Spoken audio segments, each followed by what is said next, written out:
Good morning, everyone. Thank you very much for giving me this opportunity to address you on natural capital. I've just come from the Business and Biodiversity Indaba in Johannesburg, where we discussed the natural capital agenda, as well as I think 2 weeks ago on a think tank session that Ezemvelu organized regarding natural capital and ecological infrastructure. So it's actually quite a nice mix in terms of how the dialogue is shaping towards natural capital accounting or accounting for natural capital. Just a little bit of background as to from where I'm coming in terms of the science policy interface.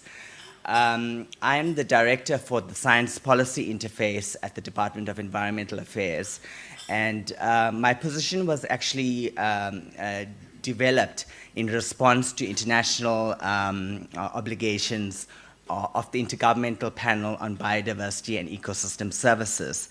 There was a great need to bridge the gap between science on the one side and policymakers on the other side. So how do you actually take the information that scientists provide and feed it into decision-making and policy-making?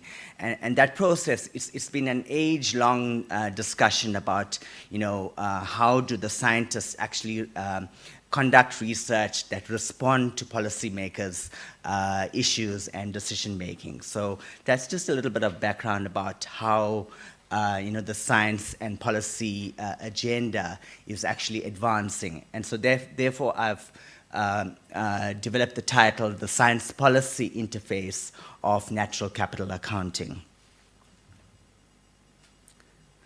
Okay, so the nature challenge. I mean, I think you all know about the nature challenge. I'm really preaching to the converted here. There's not many of you that are here that don't know about the biodiversity crisis. There's obviously unprecedented human pressures are tightening the constraints within which societies and organizations operate by invoking rapid and fundamental transformation in the natural systems on which humans depend. This was by World Watch. There is a later version of World Watch, which we heard yesterday. For more than 40 years, humanity's consumption of natural resources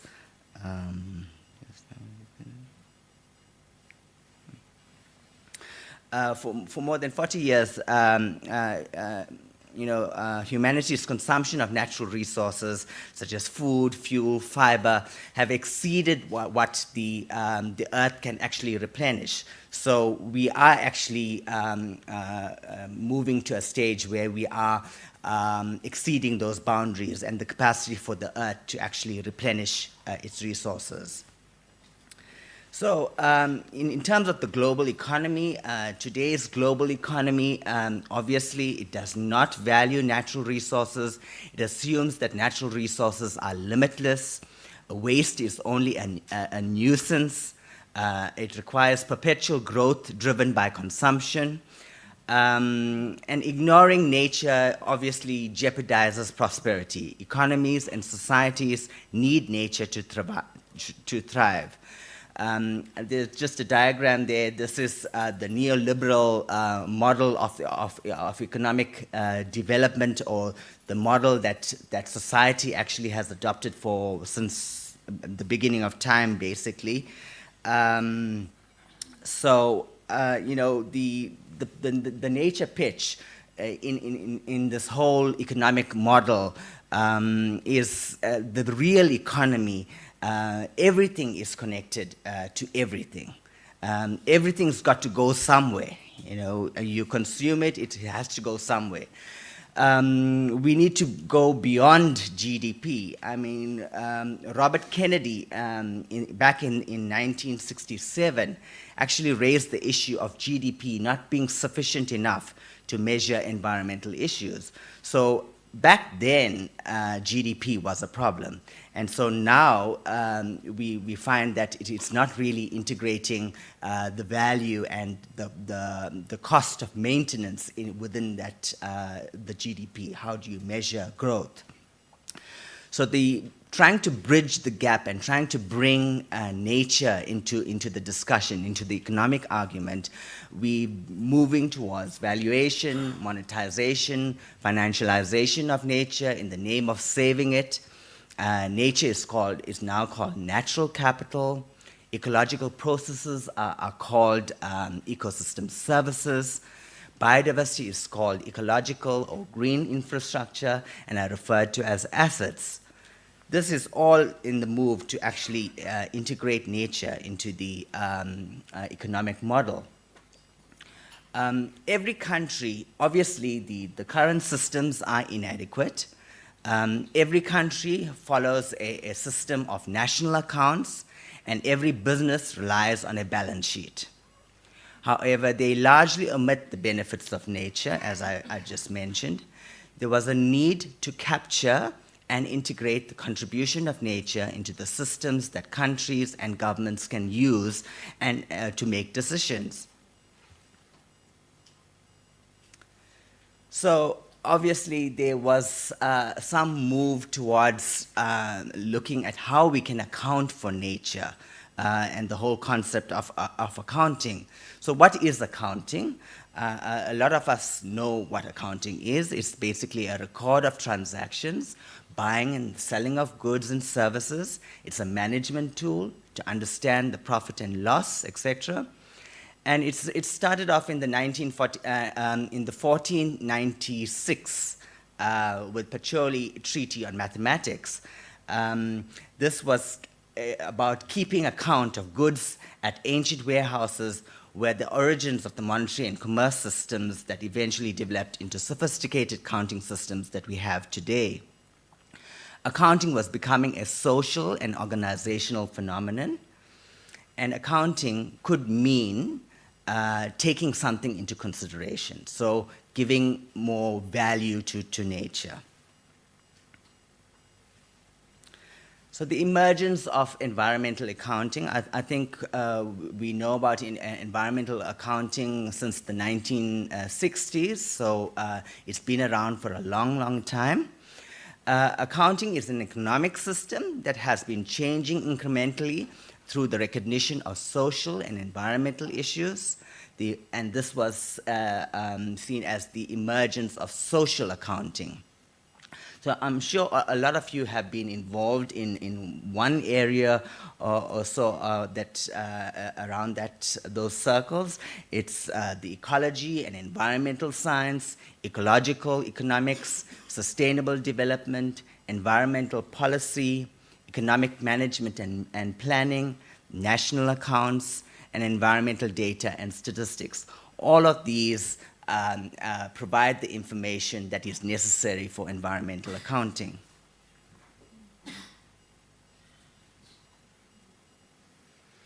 Natural capital accounting. So we come to natural capital accounting.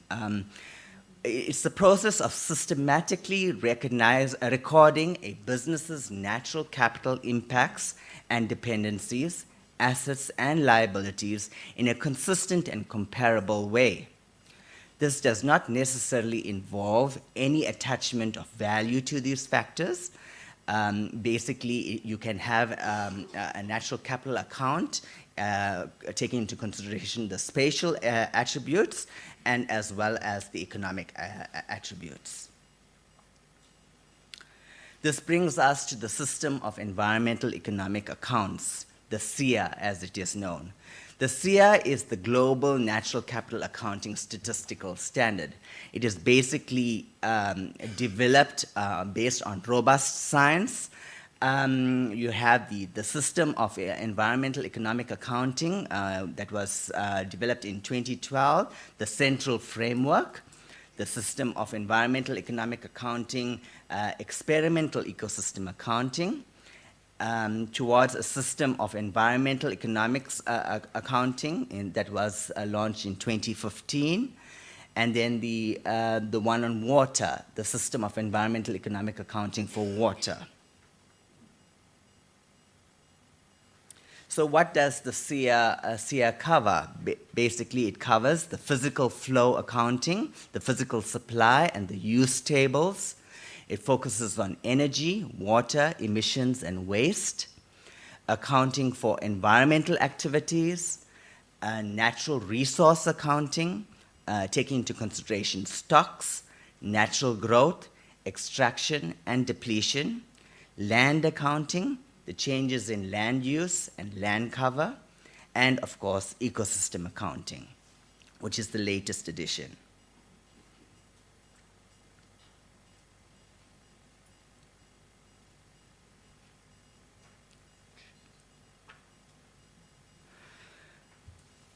On the international scene, what were the global drivers for ecosystem accounting or for natural capital accounting? Obviously, we've had in 2012, back in 2012, the Aichi targets of the Convention on Biological Diversity that made provision for, I think it was Target 2, that made provision for integrating the values of nature into accounting systems, into national accounting systems. We have the WAVES initiative, which is the Wealth Accounting and Valuation of Ecosystem Services initiative, driven by the World Bank. The Natural Capital Declaration in 2012, where both the private sector and heads of state joined in signing this Natural Capital Declaration to actually attribute more political will and scientific advancements in taking into consideration natural capital, and in particularly natural capital accounting, and they developed a roadmap to developing natural capital accounting. The World Forum on Natural Capital, this was an initiative by a whole group of so-called fathers of natural capital accounting. These were the IUCN, the Scottish Wildlife Trust, and a whole lot of course, UNEP as well. So a whole lot of organizations came together and saw the need for for a World Forum on Natural Capital.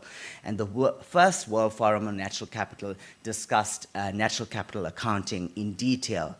And a lot of issues of natural capital accounting emerged from that forum.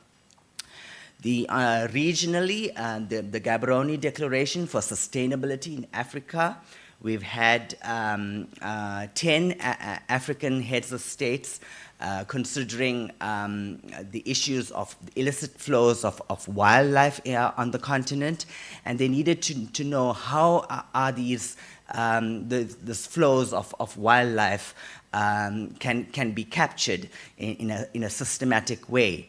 I don't think they really understood what is the details of natural capital accounting, but they signed the declaration, the Gaborone Declaration for Sustainability in Africa, with a communique on natural capital accounting to develop it on the continent. This obviously showed a lot of leadership in terms of natural capital accounting. We obviously have the Sustainable Development Goals that was endorsed in 2015, and this again shows that the need for more and more information, and part of the implementation is that we need to develop a one information system, a one information global system, where all information can feed into the SDGs. The recently held IUCN World Conservation Congress resolutions on natural capital, and they've been pushing the natural capital agenda for some time now, obviously looking at natural solutions and thereby enhancing the value proposition of nature. So what are the policy and decision makers' concerns? What is the problem? what can I do about it, who wins, who loses, how much will it cost? There's the minister the president of Botswana, Ian Khama, and he said, we will put natural capital at the heart of government decision making. So what will it take for us to convince our own president, Zuma, to integrate natural capital in a much more mainstream way? I think it'll take a lot more.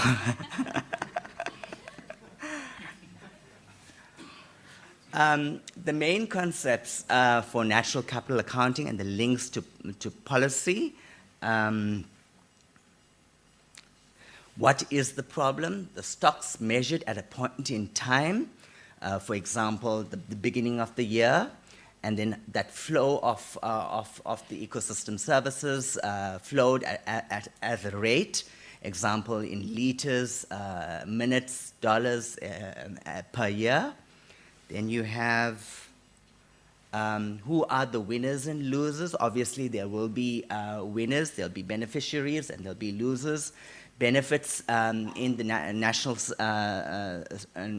accounts, the system of national accounts, in GDP, and I mentioned the constraints of GDP, or non-system of national accounts, and not including the GDP, and how do we actually bridge that gap. The beneficiaries are the people or the groups, example, the farmers, the communities, government, miners. And then what does it cost? Obviously, the cost is a huge driver. The physical measures like kilograms, hectares, liters, parts per million, the monetary measures are important. So who are our audiences? Audiences and information. This actually represents a whole new drive in government towards an evidence-based decision-making and policy development. This is driven by the centers of government. We have the National Treasury that is involved, the Department of Performance Monitoring and Evaluation, Department of Public Administration. They are all moving towards a way in South Africa to increase the evidence base to ensure that the decisions made, whether it is natural capital or whether it is the education crisis in the country, they need the evidence to actually inform the policy development and decision making going forward. So this is an Australian source. It's just basically showing you, where the information flows, the information users, and the information producers. So NCA as an emerging discourse. So why is it an emerging discourse? I think, since 2012 or since 2010, when the ideas of natural capital accounting came about, there was a lot of uncertainty as to what is this natural capital accounting? How do we implement it? How do we actually take it forward? Is it really going to make a difference in terms of increasing the value proposition of nature? Will it lead to the commodification of nature? There were many, many concerns around natural capital accounting as such. There was no common language between public and private sector perspectives of natural capital accounting, muddling of terms, natural capital accounts, and natural capital accounting. They were interchangeably used, use of accounting, natural capital accounting, experimental accounting. So a lot of it was based on pilots. So therefore, you had the use of the word or use of initiatives such as experimental accounting.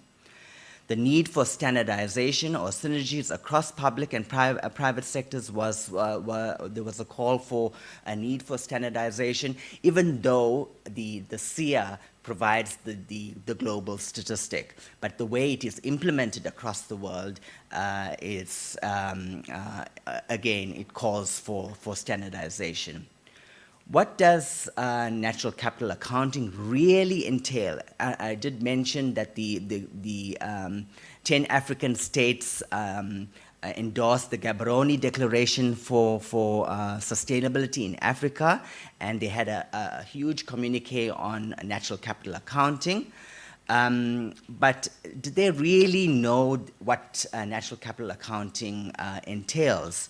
What is the institutional reform that is needed to implement natural capital accounting? Capacity, what is the capacity? What are the political costs?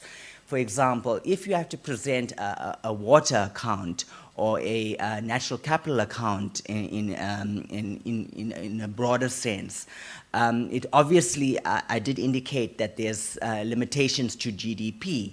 This would actually mean that your GDP would go down rather than going up, because it's actually taking into consideration the cost of maintaining your natural capital. So your growth, as is measured by GDP, is not the appropriate measure, but that's the way the world is measuring growth. So if you integrate your natural capital, your growth would be less. And so for the political term of your political leaders, they need to show that growth is happening for their terms. And will they be in a position to actually make the leadership a change to incorporate the real evidence that is presented in these accounts?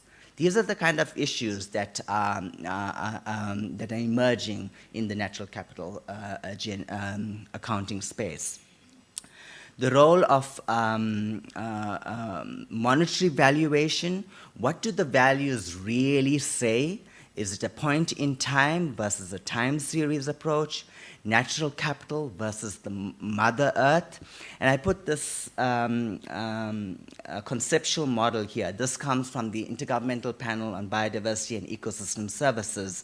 This is the conceptual model that was developed by the world on South African soil in Cape Town. But it's trying to address the issues of Mother Earth. Mother Earth mentality is that natural capital or nature, more nature, cannot be valued, because there are some things in nature that just have no economic value. In the real sense, for example, the spiritual value. And a lot of the GRULAC countries, like the Middle Americas, they believe in this Mother Earth mentality. They completely reject the natural capital agenda for these particular reasons, because the sense of place, the sense of well-being that nature provides cannot be valued in economic terms. So again, you have this natural capital agenda on the one hand, which was initiated or developed or coined to actually change the language in the way we speak, and versus the Mother Earth, the traditional or I wouldn't say old way of thinking, but it's the traditional way of thinking that Mother Earth and some of the services that Mother Earth provides just cannot be measured. And some other issues regarding the move from pilot to pilot natural capital accounting application. How do we move from a demand-driven and a supply-driven? Now these days it is more a supply-driven, so we need to move towards a demand-driven society where these accounts are actually needed and not necessarily supplied. But I think that there's also some value in being proactive about it. So if the demand ever arises and we already have developed a system of accounts, we can supply it when the need arises. So I've mentioned a lot about some of the world leaders making decisions, signing declarations, endorsing decisions taken at the global level. So is it a question of leadership? Natural capital accounting is a multidisciplinary consultative process requiring governments, business, academics, intergovernmental panels, scientists, economists, environmental lawyers, civil society, comprising many individuals with multiple perspectives, multiple organizations, multiple role players, multiple academic backgrounds that provides inputs into this process of natural capital accounting. Natural capital accounting has numerous steps and processes that require political, scientific, and technical know-how. Therefore, leadership is likely to take multiple forms, consist of multiple actors, and serve and disrupt the multiple outcomes. It may even subvert leader traits such as charisma, values, transformational for collective, collaborative leadership. So what I'm saying is that natural capital is a nice model to show where the leadership is actually taking place throughout the entire value chain of the natural capital agenda. Harnessing the natural world to the economic growth model that has been destroying it, commodification, economic growth, financialization, abstraction. So now we are told that these devastating processes will protect nature. So what am I saying here now? On the one hand, I'm saying that we need leadership in natural capital accounting. On the other hand, natural capital accounting adopts an old or an outdated economic model that actually shows that it's a weak sustainability, because what you're saying is that natural capital can be replaced by built capital. Or if you want to consider natural capital in the same light as all the other capitals, your intellectual capital, your social capital, your financial capital, you are saying that natural capital can be replaced by the built capital. And again, it's also an argument of the natural capital agenda, and viewing ecosystems as ecosystem services again, and focusing all our attention on ecosystem services, because you get disservices from nature. You also get ecosystem services from managed landscapes as well. So again, we're moving into an era where natural capital is the language we speak, but there are many, many issues around and many concerns about whether it's really going to actually protect nature. So the policy push and pull. So what are the decisions and decision-making processes that can use the information provided by these accounts? What are the policy options available? There's the carrots, the stick, or is it just awareness raising and sermons and preaching about natural capital? I just put in the process of information and how the information flows. This is from the evidence strategy that we have developed, the National Biodiversity Research and Evidence Strategy.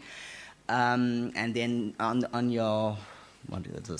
my left is the policy process of diagnosing the problem, analysis of the problem and the options, planning, policy programs, planning and budgeting, the output, implementation and monitoring, and the outcome and impact. Again, how does the information presented in accounts fit into this whole process of the information as well as the policy process. On the continent, as I mentioned, we are promoting a community of practice on natural capital accounting. And this is through the Gaborone Declaration for Sustainability in Africa, and I mentioned that the 10 African states signed this declaration to promote a community of practice on natural capital accounting, and we just recently signed a statement or a declaration to say that we want this community of practice. There was a call on the GDSA, the Gaborone Declaration for Sustainability in Africa, and partners to strengthen and expedite natural capital accounting initiatives within member countries and establish a community of practice on natural capital accounting for the specific purposes of learning and sharing of approaches, experiences, and best practices in NCA amongst the GDSA countries via South-South exchanges, dialogue by both practitioners and decision makers, and training opportunities as appropriate, including both practitioners, the account producers, and analysts and decision makers. So there's this move now to actually address some of these issues. We do know that natural capital accounting has many, many issues, and we need to address those issues as we move towards a community of practice. I think that's my story today. Thank you very much.